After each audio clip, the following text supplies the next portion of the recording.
Ladies and gentlemen, we're gonna be doing a July horoscope. Ew. Okay. Ah, this is a man's binky. You get this when you talk too much to your wife. She takes this and is order the mirror off. No, this is a teeth whitening thing that I just got. My wife got it for me because apparently I drink too much coffee, and then when we go out for dinner, she's like, "Oh, you got the yellow teeth." See, they're kind of getting better. I just did it for like 10 minutes. Ah! So guys, let's do our July horoscope. And today I'm not doing my the board thing because I think I want to make it a little bit more easier for all y'all. You know what I'm saying? I want to make it easily for all y'all. So what I'm going to do is I'm going to make this thing a huge. Okay, I'm gonna make it huge. There you go. Okay. So what I'm gonna do is I'm going to share a screen with you guys and make it easier and show you what's going on, you know, in the world of astrology. Astrology.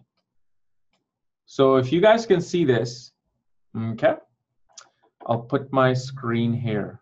So maybe you guys can see me here. Nice and beautiful. Can you guys see me here? Please, hopefully you guys can see me here. Okay, so if you guys see here, I made this horoscope for today, Washington, D.C., where I live. And this is the horoscope. So this, you know, actually let me, oh no! Ah, shoot. Okay, this is better. There you go. And let me actually just take the Ashtakvarga score off. We'll make Aries the ascendant. So we're going to try to understand July horoscope from Aries perspective. Okay. So what's happening right now is that Venus is in the second house in Taurus. And whenever Venus is in the second house, or not second house, I'm sorry. Let me just say the sign of Taurus. I'm just using these signs. You see this? These are just signs. Forget all the houses. Even though this first box always represents the first house, second house, third house, fourth house, fifth house, all the way till the 12th house. I'm going to concentrate on just on signs. So number 2 is actually the sign of Taurus. 3 is the sign of Gemini. Okay, so Venus is in Taurus transiting. And pretty much it is in the very beginning degrees of Taurus. And this shows Venus, which represents our ability to love, our relationship, our romantic encounters, our creative selves, but our ability to enjoy life, our ability to choose things. And when it's in its own sign, obviously it's going to be much more powerful. So right now there's great need to connect with family. There's great need to wanting to experience the things in life that makes us feel not just happy, but more important and luxurious. Meaning, you eat out every day at McDonald's, okay? But usually what happens when Venus is in the sign of Taurus, a person will be more like, you know what, I want to go out to a nice steakhouse and have myself a glass of wine, have myself a T-bone steak, and I want to be amongst people who are on a much higher level than what I am. So naturally, our ability to enjoy life becomes much more fruitful. Now, if you're a vegetarian or non-veg, it doesn't matter, okay? There's no judgment here. As a vegetarian, you might want to go to a nice restaurant, do these things. Venus here shows stability in relationship and love. And you most definitely want stability, relationship and love. Why? What's happening? Saturn is looking at Venus from its 7th aspect. Jupiter from the 6th place, sign of Virgo, aspects Venus with its 9th aspect. So 2 planets of discipline and structure, hope, expansion, and desire looking at Venus. So this is actually quite a good balanced aspect on Venus. First of all, what happens is Saturn is sacrifice, discipline, structure, organization, duty, commitment. and it's looking at Venus. Venus is looking at Saturn. So the very first thing that we understand here is that there is great need to, that there's great desire to have structure in relationship. Great desire to be committed in a relationship. Great desire to take your time with a relationship. There's a great need for commitment in a relationship or even friendship. Remember, friendship is also starts with love. You don't just become friends with because somebody insulted you. You become friends because somebody made you feel welcome, made you feel good and happy. So Saturn looking at Venus shows that we want to have a very stable relationship in our life from all ends, from our friends, from our lovers, from our parents, from our siblings. And naturally, Venus and Saturn become friends in the zodiac accountability. And then Saturn, which is in the 8th in Scorpio, receiving the aspect of Venus, Saturn finds pleasure in sacrifice, finds pleasure and love in commitment in whatever it does. Because now we're not talking about Venus, okay? We're talking about, okay, bye. That was my wife asking to see which kind of a barbecue sauce do I need for our barbecue tonight. Hey, I'm up for it. Venus and Taurus, I want to have barbecue. Shut up. Sick of you. Sick of this. I'm sick of this. So anyway, Saturn in the 8th house of Scorpio. Again, there's great love and desire for sticking to things, being committed. Any sacrifice you want to make in life, there's a great pleasure towards it. Nothing to do with relationship, because I was discussing Venus being aspected by Saturn. That is to do with relationship. Now Venus is aspecting Saturn. Saturn says, whatever I'm sacrificing towards, I have love for Venus. I find this pleasure in sacrificing. I find pleasure in research. I'm finding great pleasure in transformation and changes that I'm going through right now. That's what Venus does. So whatever your ascendant is, this is going to show. And as always, actually, if you do not know what your ascendant is, where these planets are transiting from sidereal side, for that, check out the links here. Check out my full astrological report, including my books, reports on option 5 and 6, which will tell you where you are, and my readings at the link. So this way you know exactly what I'm talking about. Then Saturn actually is in the sign of Scorpio. Okay, so, and especially Saturn is a particular area of Scorpio known as Gandhanta point. Gandhanta meaning untying of karmic knots. There's a lot of knots that are being untied, and because Saturn is now in Jyeshtha nakshatra. Well, actually, no, I don't want to go into nakshatra right now because it's going to make your life too complicated. But Saturn is in a particular point where we are now digging deep to resolve some deep-rooted issues in the entire world. What is happening with everybody on an individual basis, on a mundane basis, we're going to try to deal with some issue between now and September where we need to go and either pull out the roots, which are not working, or make the roots stronger. Either whatever you believe in becomes stronger, or whatever you believe in might actually be taken out. Like a roots of, onion. In that same notion, we see that Sun, Mars, Mercury are in the sign of Gemini. Okay. And this naturally shows, especially with Sun being in the middle of the degree, like 15 degrees, Mercury being at 27 degrees, is pretty much about to leave Gemini.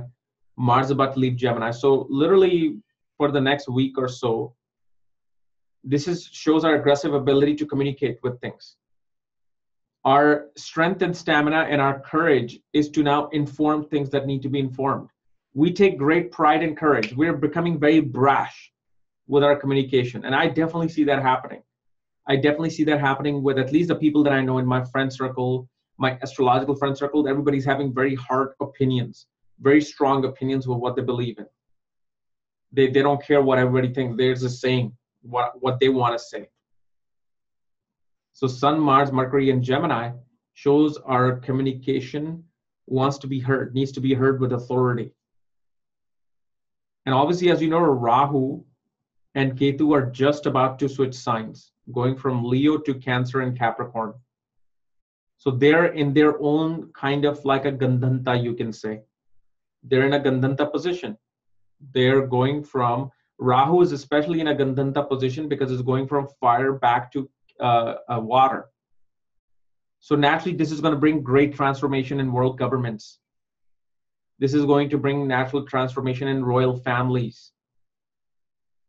And more than ego, there will be sudden transformation towards compassion, emotional connection, servitude, nourishment. Like you suddenly will be nourishing the house wherever Rahu comes back in.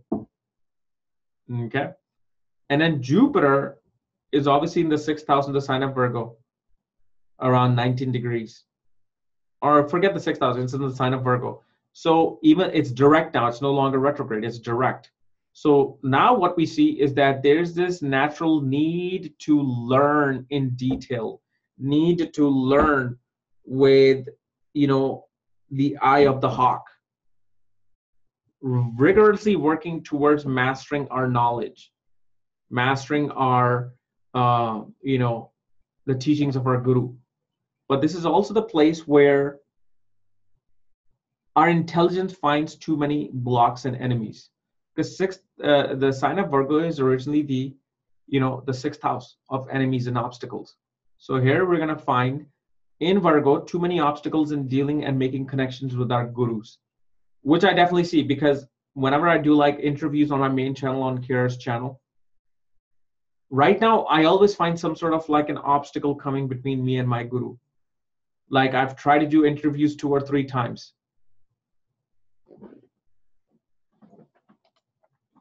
I've tried to do like all kinds of interviews with everybody, which it would go wrong the first time. And then it will take a 2nd or 3rd try to do things. Like with Jeffrey Armstrong, I was supposed to do a week earlier, couldn't happen. With my main man, who's this Simon Chorosky, I was supposed to do it last week. Obstacle came. We're going to do it now this week. Hopefully it happens. So it naturally brings those obstacles. And Ketu will go back from Aquarius to the sign of Capricorn, which shows our natural ability to take a leadership role in whichever sign the Capricorn is, whether it's your career, your marriage, your children, your home, you know, your house of father. You'll take charge of your father, whether it's father's life, father's legacy, your gurus. You'll find a great natural authority there, your ability to master some authority. Okay. So now let's change our thing to July 31st, like what's happening towards the end. Okay, so we will change this to Aries. So now if you notice, by end of this month, Venus will come into the sign of Gemini, which shows natural desire and love for communication, writing, you know, wanting to talk to our friends, wanting to do a lot of travel for pleasure.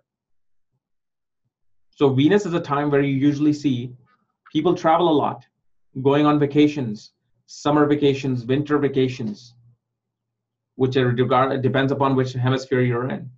Northern hemisphere, southern hemisphere, east or west. But there's great love, sense of pleasure towards listening to music. Mars, Sun are in the 4th house in Cancer. Naturally, a person becomes very patriotic about their land, whether a home, mother, land, country. You know that dialogue from Few Good Men, unit, core, God, country. That is Mars, Sun in the sign of Cancer. They are naturally willing to protect the land, protect their emotions, protect their tribe. Tribe is the 4th house, along with the sign of Leo. Leo is the tribe of the lion. Okay, but 4th house is our home, our protection. So sign of Cancer, which represents the original energy of the 4th house, you'll see a lot of, especially on mundane level, many governments will kind of strengthen their borders, strengthen their home military, including their navy, because Cancer is water. So water can represents not Navy, I'm sorry, like Marines. There'll be more focus towards dealing with, you know, issues of Marines and making them more strengthened. And Navy too, I guess you can say as well. Then Rahu is going to be with Mercury in Leo by end of this month, and pretty much it'll set its last stages by August. Rahu is going to come in the sign of Cancer. So my Rahu Mercury naturally shows one will be more communicative on a broader level, international level. Our ability to communicate something will have a very foreign grasp to it. Like when we talk, we're going to want to talk about foreign things. Whichever house Rahu, Mercury are in, one would naturally gravitate towards learning something foreign about those things, because Mercury is learning, Mercury's communication, learning, writing. There could be a lot of foreign exchanges with your friends from distant places, distant lands, foreign places. And Jupiter is still in Virgo, Saturn is still in Scorpio. Obviously, Moon I don't cover because Moon is going to change signs every 2.5 days. So this is the main one, but especially once we get into August. August is a very interesting month onwards, because the nodes, the karmic nodes, Rahu and Ketu are going to be switching signs from Leo to Aquarius, going to Cancer and Capricorn, which is our home life, our work life, our inner emotions, our outer emotions, our protective world, our unprotective world, because we can be protected in our outer world, because we don't know who's out there. I can only make sure that my home is protected. Okay, so this becomes, ladies and gentlemen, our July horoscope.